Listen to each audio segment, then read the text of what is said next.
গাঙ্গুলির পাতা ফাঁদে এবার ইন্দ্রাণী গাঙ্গুলি নিজেই ফেঁসে গেল। হ্যাঁ বন্ধুরা, ভিডিওতে লাইক দিয়ে দেখতে থাকুন। যেই মুহূর্তে কিনা কুসুম সমস্ত লোকেদের চোখে ফাঁকিয়ে হসপিটাল থেকে বেরোতেই নেয়, ঠিক সেই সময়েই আয়ুষ গিয়ে সেখানে কুসুমকে বাধাতে এবং বলতে থাকে যে কোথায় পালাচ্ছিলে, এত সহজে তো জন্মান্তরের সম্পর্ক ছিন্ন করা যায় না কুসুম। তুমি এই সম্পর্কটাকে ছিন্ন করে আমার থেকে দূরে সরে গেলো কোনো মতেই, যে আয়ুষকে তুমি এত সহজে নিজের কাছ থেকে দূরে সরাতে পারবে না। তার কারণ আমি চিরকাল তোমার এবং তোমারই থাকবো, এবং যতক্ষণ পর্যন্ত না আমরা আমাদের ভালোবাসাকে পূর্ণতা দিতে পারছি ততক্ষণ পর্যন্ত আমার থেকে আলাদা হওয়ার কথা তো তুমি কোনোদিনও স্বপ্নেও আনতে পারো না। একমাত্র মৃত্যুই হতে পারে যে জিনিসটা কিনা আমাদেরকে একে অপরের থেকে আলাদা করতে পারে। এবার তুমি আমাকে বলো তো, যে তুমি এখান থেকে কেন সমস্ত লোকেদের চোখে ফাঁকি দিয়ে এখান থেকে পালানোর চেষ্টা করছিলে? বলো তো, তুমি কি মনে করেছিলে পালিয়ে গেলে তোমাকে আমি কোথাও খুঁজে পাবো না?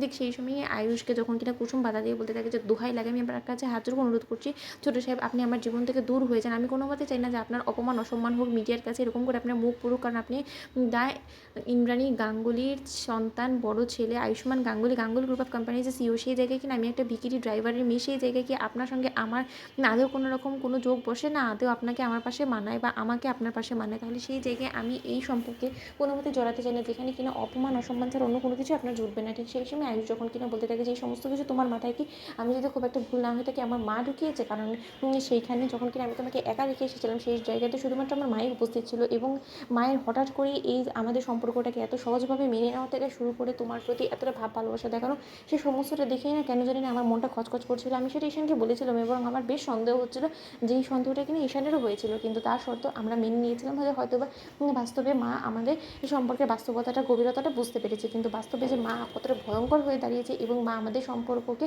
কোনো মতে মেনে নিতে না পেরে এক পর্যায়ে তোমার উপরে ক্ষোভ ঝেড়ে তোমাকেই যে আমার জীবন থেকে তাড়ানোর ব্যবস্থা করেছে, সেটা আমার বুঝতে একটু সময় লেগে গিয়েছে। ঠিক সেই সময় কথা বলো মাত্র ইন্দ্রাণী গাঙ্গুলি বলতে থাকে যে আয়ুষ, মুখ সামলে কথা বলে, কোনো কিছু না জেনে সত্য যাচাই বাছাই না করে তুমি কেন সমস্ত কিছুর জন্য আমাকে দোষারোপ করছো বলতে পারো? ঠিক সেই সময় আয়ুষ বলতে থাকে যে মা খুব একটা ভুল বলছে বলে তো আমার অন্তত মনে হয় না, কারণ যখন কিনা তুমি দেখেছো যে প্রেসের লোকেরা তোমাকে নানান ধরনের কটু কথা বলছে, তোমাকে অপমান অসম্মান করছে, তোমার সেই বড় বড় কথা বলার জন্য তাদের অফিসে গিয়ে আমার এবং কুসুমের সম্পর্কের সমীকরণ জানতে চেয়ে তোমাকে কটু কথা বলাতেই তোমার গায়ে জ্বালা ধরে যায়, এবং তাতেই তুমি রীতিমতো এই স্টেপ নাও যাতে কুসুমকে তুমি তিক্ত অর্থাৎ কুসুমের জীবনে তৈরি করে তুমি কুসুমকে আমার জীবন থেকে সরিয়ে ফেলতে চেয়েছো, তাই না? তুমি কি মনে করেছো যে এত সহজে আমি কুসুমকে ছেড়ে দেবো? তুমি আমার সামনে ভালো মানুষই দেখাবে এবং আমারই পিঠ পিছনে কুসুমের সঙ্গে শত্রুতা করে কুসুমকে তুমি আমার জীবন থেকে বিদায় করে দেওয়ার ষড়যন্ত্র করবে, অথচ তোমার সেই ছক যে তুমি কষেছো সেটা আমি টেরও পাবো না? শোনো মা, আমি তোমারই সন্তান, তুমি যেমন কিনা দূর থেকে শত্রুকে চিনে ফেলতে পারো, ঠিক তেমনি আমিও বুঝতে পেরেছি যে আমার জীবনে কে বাধা সৃষ্টি করতে পারে, কে অশান্তির সৃষ্টি করতে পারে, কে বিষ গুলতে পারে। তাই তোকে